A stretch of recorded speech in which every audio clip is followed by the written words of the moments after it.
the Abraham Accords. Hi, I'm Joel Rosenberg, founder and editor-in-chief of All Israel News. Well, I was actually at the signing of the Abraham Accords at the White House on September 15th, 2020. So let me take you inside that process, that story, and tell you a little bit about what they are. The Abraham Accords are historic peace treaties and what's known as normalization agreements, meaning Arab countries that have not really technically been in physical, kinetic war against Israel, but have had a broken relationship, strained relationship, and have been involved in boycotts and sanctions and votes constantly against Israel. And now they decided to normalize their relations. That is, to make them normal. And they want peace, they want trade, they want tourism, they want technology going in both directions. So the Abraham Accords were first crafted by the United Arab Emirates, their Crown Prince Mohammed bin Zayed, widely known here in the region as MBZ, and Israeli Prime Minister Benjamin Bibi Netanyahu. They were brokered by President Donald Trump. Many people said that Trump's approach to the Middle East could never, ever create Arab-Israeli peace, but in August of 2020, the United Arab Emirates and Israel announced this first agreement.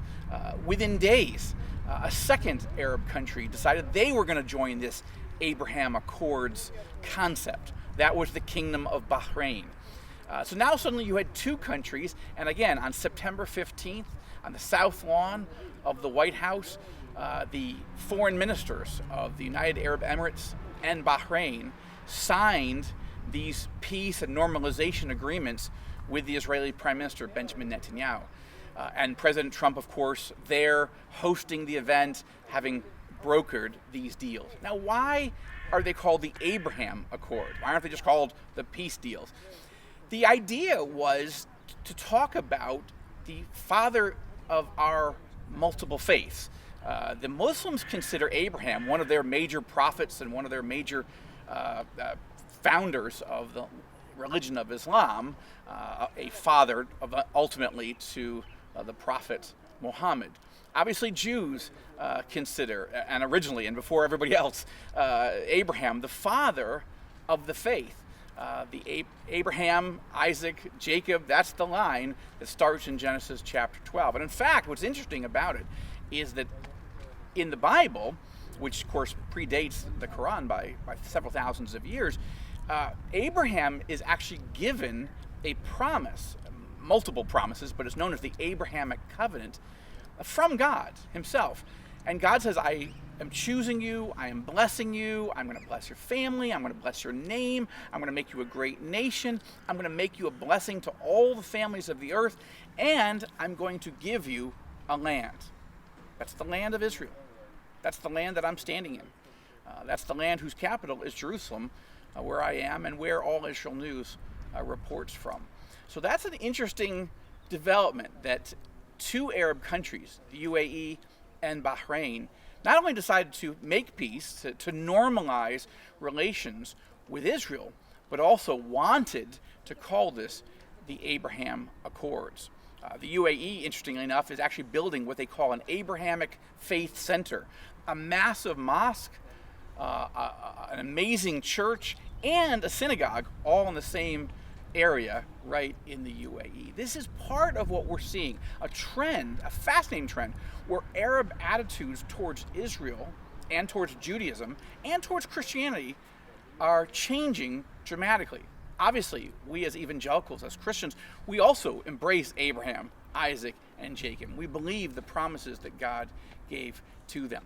Now, that would have been good, but that wasn't all. We have an expression in Judaism, we say on Passover, dayenu. This alone would be enough. One Arab-Israeli deal would have been enough. Two would have been a double dayenu. But then came the Republic of Sudan. Sudan decided to make peace, to normalize relations with Israel, also in the fall of 2020.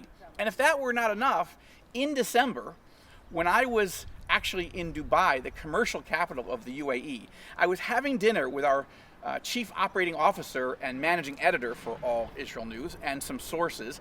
We were having dinner at the top of the tallest building in the world, the Burj Al Khalifa skyscraper, tallest building in the world. If you ever saw the Mission Impossible movie, you know that Tom Cruise was climbing around on the outside of that tower. While we were having dinner, we broke another story, and that was that the Kingdom of Morocco had decided to normalize relations as well. 4 Arab-Israeli peace accords in 4 months. It was an amazing end to a crazy year, 2020, and the implications of it are quite interesting, and it's something that we are continuing to write about at All Israel News and our sister site, All Arab News.